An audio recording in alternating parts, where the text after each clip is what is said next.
नहाने का समय खत्म हुआ, नंदू पानी बंद करो। जी मालिक। वीर प्रताप हमेशा एक छड़ी रखता है और इसे 2 बार बजाता है, जिससे कि सबको समझ में आ जाए कि उनका समय नहाने का खत्म हुआ। नंदू पानी बंद कर देता है।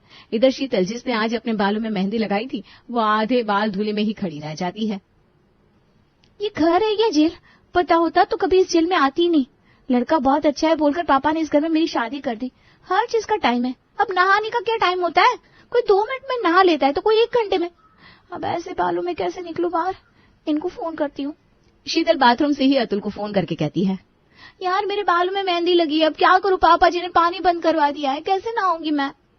पापा ने पानी बंद करवा दिया है तो कोई पानी चालू नहीं करवा सकता जब तक सब हॉल में नहीं आ जाते। मैं कुछ नहीं करता, तुम ऐसे ही रहो, आज बाहर ही तो है। शीतल चिड़चिड़ाकर फोन रख देती है और अपने कमरे में रखे पीने के पानी से जैसे तैसे बालों की बस मेहंदी धोती है। थोड़ी देर में सब हॉल में आ जाते हैं और नंदू फिर से पानी चालू कर देता है।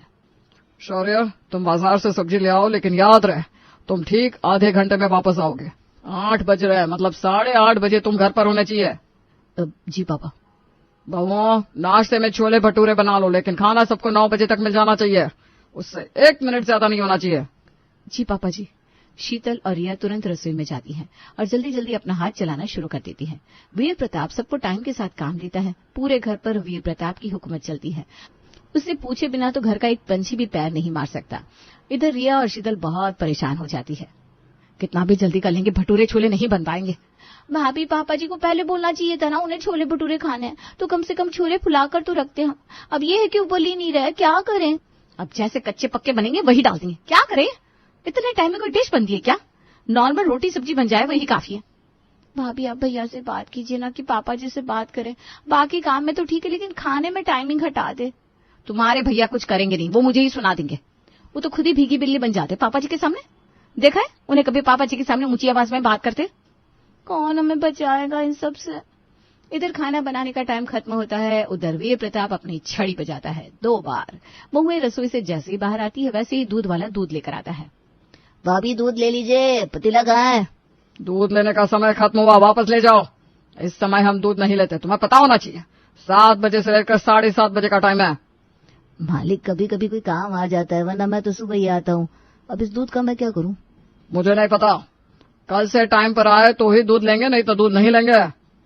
दूध वाला मुंह लटकाकर चला जाता है। खाना लगा दूं पापा जी? हाँ, 5 मिनट में खाना लग जाना चाहिए। और सबसे कह दो 2 मिनट में टेबल पर आ जाए, वरना खाना नहीं मिलेगा। जी पापा जी। 2 मिनट में सब टेबल पर आ जाते हैं। 5 मिनट में बहू खाना लगा देती है। ये क्या है बहू, छोले कच्चे हैं? ये कोई खाना है? 1 घंटे में क्या क्या हो जाता है और तुम लोगों से खाना नहीं बनता। खाना मुझे परफेक्ट चाहिए, ये आधा कच्चा पक्का नहीं। तुम दोनों इस साल अपने मायके नहीं जाओगी। पापा जी, मेरे मायके में शादी है, मेरे मायके में मुंडन है। हम अच्छे से खाना बनाने की कोशिश करेंगे। यहाँ कोशिश नहीं होती बहू। कल से तुम दोनों को 1 घंटे की जगह 45 मिनट ही खाना बनाने के लिए मिलेंगे। सब नाश्ता करके अपने अपने काम पर चले जाते हैं। वीर प्रताप हॉल में बैठा सब पर नजर रखता है। मायके जाने से मना करने के बाद दोनों बहुएं टेंशन में आ जाती है और मौका पाकर अपनी सास अंजना के पास जाती है।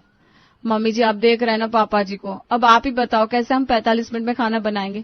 ये पहला घर है जहाँ सास से ज्यादा ससुर की हुकूमत चलती है और रसोई ससुर के हिसाब से चलती है। अरे इसमें कौन सी बड़ी बात है, हमारे यहाँ तो ये खानदानी है। मेरे ससुर जी तो इनसे भी ज्यादा सख्त है। बैठने का भी हमारा टाइम था और उस टाइम पर नहीं बैठे तो पूरे दिन खड़े रहना होता था। बहू, ये सब कुछ नहीं है, तुम्हारे ससुर जी तो इस मामले में बहुत सॉफ्ट है। अब तुम लोग ही देखो कैसे क्या करना है। मैं तो कितना ज्यादा झेल कर बैठी हूँ। लेकिन मम्मी जी, वो मायके जाने वाली बात पर तो आप पापा जी से बात कर सकती हैं। साल भर में 1 ही बार तो हम जाते हैं, उस पर भी पापा जी ने मना कर दिया। मेरे ससुर जी के राज में मैं 10-10 साल मायके का मुंह नहीं देख पाती थी। मेरे मायके वाले तो मेरी शक्ल ही भूल गए थे। कम से कम तुम्हारे ससुर जी ऐसा तो नहीं है। शीतल और रिया वहां से निराश हो जाती हैं। इसी तरह दिन बीत जाता है और शाम को अतुल को घर आने में 8 बज जाते हैं। जैसे ही अतुल घर में पैर रखता है, वीर प्रताप कहता है, वहीं रुक जाओ, अंदर आने की जरूरत नहीं है। तुम्हें पता नहीं है रात को आने का आखिरी वक्त 8 बजे का है? वो पापा, मैं क्या करता, पहले ऑफिस में देर हो गई, फिर ऑफिस में साथ काम करने वाला आदमी को मुझे उसके घर छोड़ने जाना पड़ा। ठीक है, जाना पड़ा तो उसके घर ही रह जाओ। आज तुम्हें घर आने को नहीं मिलेगा। अरे पापा, मेरी बात तो समझिए। नंदो, दरवाजा बंद कर दो। रात को बाहर रहेगा तो इसकी अकल ठिकाने आ जाएगी। अतुल को इस तरह देखकर शीतल का खून सूखने लगता है। वो मन ही मन कहती है, एक जरा दया नहीं आती मम्मी जी और पापा जी को किसी पर। बहुत निर्दयी हैं ये लोग। अतुल पूरी रात घर के बाहर बैठा रहता है। अगले दिन अतुल की ऐसी हालत देखकर घर में सब अपने अपने टाइम से काम करते हैं। रिया और शीतल रसोई में जाती हैं और चटनी पीसने लगती है। भाभी इतनी जल्दी क्या ही बनेगा, ब्रेड सैंडविच बना लेते। धनिया की चटनी पीस ली है, आप मसाला बना लो। ठीक है। नाश्ता तैयार करके टेबल पर लगाती हैं और वीर प्रताप कहता है, ऐसा है कि बिजली का बिल बहुत आने लगा है। मिक्सी बहुत देर तक चलती रहती है। नंदो, मिक्सी ग्राइंडर को मेरे कमरे में रख दो। महीने में 2 बार ही मिक्सी मिलेगी, बाकी समय हाथ से जो भी पीसना है पीसो। इससे सेहत भी अच्छी रहती है। रिया और शीतल एक दूसरे का मुंह देखने लगते हैं। मालिक, तभी मैं सोचूं पानी तो टाइम पर ही बंद कर देता हूँ, फिर बिजली का बिल इतना कैसे आ रहा है? नंदो, तुम मेरी गाड़ी साफ करो, मैं खा कर बाहर चलूंगा। सैंडविच से पेट नहीं भरता बहू। नाश्ता ठोस होना चाहिए और हेल्दी भी। ठीक है। रिया और शीतल सबको अलग अलग स्टाइल की सैंडविच देती है, जिसको जैसी खानी हो। Masala sandwich, vegetable sandwich, sandwich with bread butter bhujia. खाकर वीर प्रताप नंदू के साथ चला जाता है। इधर रिया और शीतल कितने दिनों बाद चैन की सांस लेती है। आज दोपहर का खाना आराम से बनाएंगे, टाइमिंग देखने वाला कोई नहीं है। भाभी बहुत दिन से कुछ अच्छा नहीं खाया, आज चाउमीन मंचूरियन बनाते हैं, टाइम भी है। हाँ, ये सही है। रिया और शीतल दोनों आराम से चाउमीन और मंचूरियन बनाने लगती है। इधर काम वाली भी वीर प्रताप के ना होने से आराम से धीरे धीरे काम करती है। यहाँ खाना तैयार होने ही वाला था और रसोई में काम वाली गाना गाते गाते बर्तन धो रही थी कि उधर वीर प्रताप आ जाते हैं। रसोई से नल की आवाज सुनकर वो चिल्लाकर कहते हैं, नंदू, पानी बंद करो। एक दिन क्या मैं घर से बाहर चला जाता हूँ, सब अपनी मर्यादा खो देते हैं, डिसिप्लिन भूल जाते हैं। पापा रिलैक्स करो। बर्तन मांज दिए हैं लेकिन धोऊं कैसे? पानी बंद कर दिया है। इस तरह से अब मैं नहीं काम करने वाली यहाँ। तू बिना गुस्सा क्यों होती है? थोड़ी देर बाद जब पानी खुलेगा तब धो देना। आज ना मैं तुझे चाउमीन खिलाऊंगी। एक तू ही तो है जिससे हम अपना दुख बांट सकते हैं। तू भी चली गई तो क्या होगा हमारा? ये सब रोना धोना करके मेरे को इमोशनल ब्लैकमेल मत करो आप दोनों। बड़ी दिक्कत है भाई इस घर में। कामवाली काम छोड़कर चली जाती है। कामवाली के चले जाने से शीतल और रिया की खटिया खड़ी हो जाती है। ऊपर से आग में घी डालने उसकी ननद भी आ जाती है। दोपहर का खाना दोनों देवरानी जिठानी जब परोसती है। चाउमीन मंचूरियन इस वक्त कौन खाता है भाभी?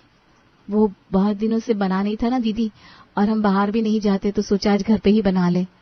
क्या आप लोग भी दाल चावल सब्जी बनाती कुछ हेल्दी? ये मैदा वैदा मैं नहीं खाती, मुझे मेरी सेहत मेंटेन रखनी पसंद है। तो आपके लिए लस्सी बना देती हूँ दीदी। ठीक है। रिया रसोई में जाकर लस्सी बनाती है। भगवान, किस कलम से तूने मेरी किस्मत लिखी थी? एक इसकी कमी थी, अब वो भी आ गई। पूरा मार कर ही छोड़ेंगे ये लोग हमें। रिया लस्सी बनाकर मेघा को देती है। ओ भाभी कितनी ठंडी लस्सी है, आप लोग ना मुझे टॉन्सिल करवा के रहोगी। दीदी वो लस्सी खट्टी ना हो इसलिए फ्रिज में रख दी थी। पहले फ्रिज होते ही कहाँ थे? फ्रिज का सामान खराब ही करता है स्वालक, ऊपर से बिजली बिल इतना आता है। अब समझ में आ रहा है मुझे इतनी कमजोरी कैसे आ रही है। नंदो, फ्रिज रसोई से हटा दो और मेरे कमरे में रख दो। खाना खाकर सब सोने चले जाते हैं और शीतल कहती है, एक तो खाना बनाने के लिए 1 घंटे का टाइम मिलता है, उसमें भी फ्रिज और मिक्सी की सुविधा नहीं, तो इतनी जल्दी कहाँ से खाना बनेगा? ऊपर से दीदी अलग ही हेल्दी का राग आलाप रही है। अब उन्हें मैं दिखाती हूँ हेल्दी क्या होता है। हमारा साथ देने वाला कोई नहीं है शीतल। पर हमें तो अपने लिए कुछ करना ही होगा। वैसे भी मायके तो इस साल जाने को नहीं मिलेगा, तो अब किस बात का डर? अगले दिन नाश्ते में वीर प्रताप कहता है, बहू जरा कचौड़ी बना दो। जी पापा जी। रिया रसोई में जाती है और शीतल से कहती है, मैं जल्दी से बर्तन धोती हूँ, तू गर्म पानी में चने डाल दे और कचौड़ी का आटा लगा दे। बहुत काम है, दही फेंटना है, इमली की चटनी बनानी है, धनिया की चटनी पीसनी है। जस्ट चिल भाभी, अब कोई इतनी हड़बड़ी नहीं है, पूरा 1 घंटा है हमारे पास। शीतल, राज कचौड़ी बनाने में कम से कम 2 घंटे लगते हैं, इसमें भी अगर चटनियां पहले से बनी हो, और यहाँ तो कुछ बना हुआ भी नहीं है। भाभी पहले बर्तन करते हैं साथ में। बर्तन करने के बाद शीतल कहती है, भाभी आप आटा लगाओ, तब तक मैं बाकी काम कर लेती हूँ। शीतल चने बॉईल करके उसमें आलू, प्याज, धनिया पत्ती डालती है, फिर उसमें जीरा और धनिया का मसाला डालकर काला नमक डाल देती है और ऊपर से भुजिया डाल देती है। ये क्या है शीतल? भाभी वक्त और सामान जितना मिलेगा हम उसी में बना सकते हैं ना। चलिए आप बेली में पुड़िया उतार देती हूँ। 1 घंटा होते ही वीर प्रताप अपनी छड़ी बजाने लगता है। रिया और शीतल खाना लाकर टेबल पर सजा देती हैं। पूड़ी, चना और दही सबको देती है। राज कचौड़ी सबके लिए। दिमाग तो ठीक है भाभी आपका, ये राज कचौड़ी है। दिमाग तो ठीक है दीदी मेरा, क्यों? इसे राज कचौड़ी कहता है क्या? भूल गई क्या राज कचौड़ी बनाना? जब शादी होकर आई थी तो पहली रसोई में यही बनाई थी क्या? पापा जी, उस वक्त और अभी में बहुत अंतर है। उस समय टाइम की कोई सीमा नहीं थी। हमारे पास मिक्सी, फ्रिज थे, काम वाली थी। तो उस समय उस स्टाइल की राज कचौड़ी थी। ये 1 घंटे वाली हेल्दी राज कचौड़ी है। क्यों? सही कहा ना मैंने दीदी? दीदी, आप ही ने तो कहा था मैदे से आपको दिक्कत है, आपकी हेल्थ भी तो जरूरी है ना। सब चुप हो जाते हैं और चुपचाप से खाना खा लेते हैं। शौर्य भैया, मुझे मेरे ससुराल छोड़ दीजिए। बेटा कल ही तो आई है और आज तुझे जाना है। हाँ पापा, वो इनका मन नहीं लगता ना। हाँ दीदी, एक आप है जो मायके में रहना नहीं चाहती और एक हम है जिन्हें मायके जाने नहीं दिया जाता। लेकिन मेघा, मेरे पास सिर्फ 2 घंटे है, मुझे मार्केट का सारा काम भी करना है, वरना पापा मुझे घर से निकाल देंगे। जा जाकर मेघा बेटी को उसके ससुराल छोड़कर आ। मेरी लाड़ और रानी के लिए कोई नियम नहीं है, बेचारी साल भर में कभी कभी तो आती है। जी पापा जी। शौर्य मेघा को छोड़ने चला जाता है और रिया रसोई में शीतल की पीठ थपथपाते हुए कहती है, आज तो तुमने कमाल कर दिया, धोती फाड़ के रुमाल कर दिया। अब रोज यही होगा भाभी।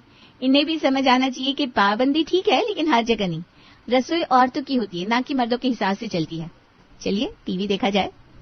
शीतल और रिया हॉल में नाश्ता करते हुए टीवी देखने लगती है। भाभी, बहुत दिनों के बाद टीवी देखने को मिल रहा है ना। और खाना भी आराम से खा रहा है। मैं तो कुछ भी खा लूंगी, अब तो चाह भी मर गई है, मुंह का टेस्ट ही खत्म हो गया है, साथ में जिंदगी का टेस्ट भी खत्म ही है। इतने में वीर प्रताप वहां आकर कहता है, नंदो टीवी बंद करो, नाश्ता करने का वक्त सबके लिए 15 मिनट है। टीवी चलती रहेगी तो बिजली बिल के साथ टीवी भी खराब होता है। रिया और शीतल उठकर अपने अपने कमरे में चली जाती हैं और फिर दोपहर में खाने के वक्त अंजना कहती है, बहू अभी पाव भाजी बना लेना, रात का काम भी हो जाएगा। जी मम्मी जी, हो जाएगा। 1 घंटा बहुत है, आधे घंटे में ही बन जाएगा ये तो। शीतल और रिया रसोई में जाती है। दोनों बर्तन करती है। पहले तुमने तो पापा जी को सबक सिखाने की ठान लिया। हाँ नहीं तो क्या, जब देखो इस टाइम में ये होना चाहिए, इस टाइम में वो होना चाहिए। अब पाव भाजी में क्या करेगी तू? करना क्या है, बस मिलकर सब्जी काटनी है। 1 घंटे में जो हो सकेगा वही करेंगे ना। उन्हें खाना भी वैरायटी वाला चाहिए, टेस्टी चाहिए, फिर हेल्दी भी रहने का ड्रामा चाहिए। 1 घंटे में ये सब कुछ होगा, ये कैसे पॉसिबल है? शीतल और रिया सब्जी काटती है, फिर उसे बॉईल करके रख लेती है। दूसरी ओर आलू उबालकर उसका भरता बनाकर बॉयल सब्जी में डाल देती है और पाव बिना सेके ही रख देती है। खाने का वक्त होता है, खाना टेबल पर लगाकर शीतल कहती है, पाव भाजी तैयार है। ये पाव भाजी है क्या? पाव तो सेका ही नहीं है तुमने यार। इससे कोई कैसे खाएगा? अरे भाजी में तो कोई मसाला ही नहीं है, बस बॉईल करके रख दिया है। बहू ये क्या है? मम्मी जी, ये पाव भाजी है, इसे खाने से हेल्थ भी अच्छी रहेगी और तो और पाव भाजी का स्वाद भी आ जाएगा। सही कहा ना पापा जी? तुम दोनों ने अलग ही परेशान कर रखा है। अरे हमने क्या किया? ये 1 घंटे में बर्तन धोकर इतना सब बना दिया, काम है क्या? 1 घंटे में जैसी जितनी पाव भाजी बनती थी बना दी हमने। सब चुप हो जाते हैं और खाना खा लेते हैं। अब रोज इसी तरह से शीतल और रिया डिश के नाम पर आधा अधूरा खाना देती। एक दिन तो हद ही हो जाती है जब मेघा के पति सौरभ अपने ससुराल आते हैं। उसके आते ही वीर प्रताप उसके आगे पीछे करने लगते हैं। बहू, दामाद जी के लिए नाश्ता लगाओ जो भी उन्हें पसंद है। मेरी पसंद तो आप लोगों को बताइए भाभी। जी सौरभ जी, अभी लाती हूँ। बहू, 10 मिनट में नाश्ता लगा देना। शीतल लस्सी बनाती है और रिया चाउमीन। भाभी क्या इतना कर रही हो? बॉइल्ड चाउमीन में कच्ची सब्जी रखकर परोस दो। अब सौरभ जी को भी तो पता चले उनके ससुराल में क्या चल रहा है। हाँ ठीक कहा तुमने। शीतल और रिया नाश्ता लगाती है। भाभी ये लस्सी तो एक जरा ठंडी नहीं है, मुझे ना ठंडी पसंद है, मजा ही नहीं आएगा। वो क्या है ना सरोज जी, मेघा दीदी और पापा जी को हमारी सेहत का बहुत ख्याल है, इसीलिए रसोई से फ्रिज हटवा दी। बिजली का बिल बहुत आता है ना। मेघा तो खुद चिल्ड कोल्ड ड्रिंक पीती है और हमारे घर में फ्रिज 24 घंटे ऑन रहती है। अब पी लीजिए सौरभ जी, हमने इतने प्यार से बनाया है तो। वो तो पी लूंगा, लेकिन ये चाउमीन तो नहीं खाई जाएगी। कच्ची सब्जी और बॉइल्ड चाउमीन, कुछ टाइम और लग जाता लेकिन खाने का स्वाद तो आना चाहिए।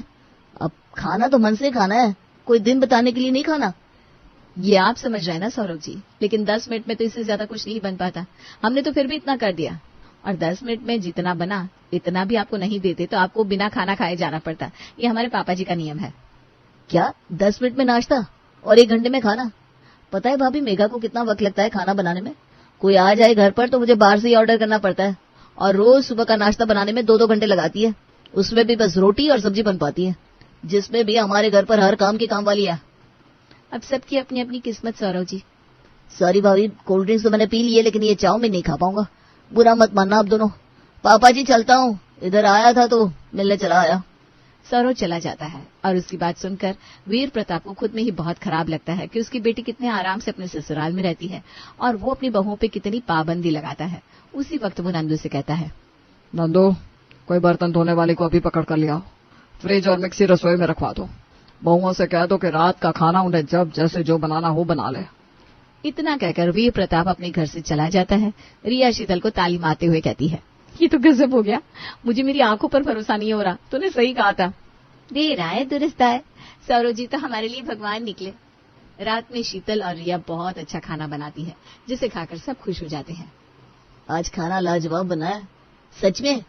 सब्जी पनीर की टू गुड। बहू, मिक्स वेज तेरे पापा जी का फेवरेट है, वो भी बहुत अच्छा बनाया है। अब रोज इसी तरह खाना मिलेगा, क्योंकि ये 1 घंटे वाली रसोई नहीं है ना। सब हंसने लगते हैं और रिया शीतल भी मेघा की तरह अपनी मर्जी से अपनी रसोई चलाने लगती हैं।